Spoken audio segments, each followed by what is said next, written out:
கதாநாயகி கிளைமேக்ஸ் தான். அவங்க ஒன்றுமே நீங்கள் லவ் போர்ஷனு கட்டிப்பிடிக்க சீனு அந்த மாதிரி எதுவுமே வைக்கல.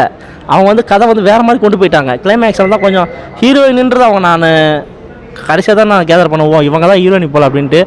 அப்புறம் முனிஷ்காந்தன் வராரு. அவர் எதுக்கு வராரு? அவர் காமெடியாக பண்ணி இதில் அப்பான்றத ஒரு ஃபீலோட அப்பா நினச்சி அந்த அவர் அழுவ சீன்லாம் நமக்கு அழுகே வரல, வெறுப்பு தான் வந்துச்சு. அந்த மாதிரி தான் இருந்துச்சு படம். Okay, one time watchable. கருத்தில் ஒன்றுமே இல்லை சார். கருத்து இப்போ வந்து நம்ம வந்து விசேஷத்துக்கு ஒரு திருவிழாவுக்கு நம்ம ஆடு மாடெல்லாம் பலி கொடுப்போம்.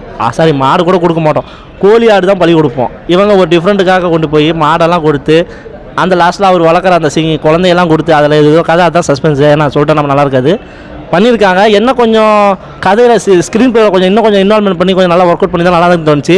அங்கங்கே லேக் என்னடா அப்படின்ற மாதிரி தான் இருந்துச்சு. படம் இன்னும் கொஞ்சம் வேறு மாதிரி கொண்டு போயிருக்கலாம். ஓகே, படம் ஒன் டைம் வாட்சபிள். கண்டிப்பாக ஃபேமிலி ஆடியன்ஸ்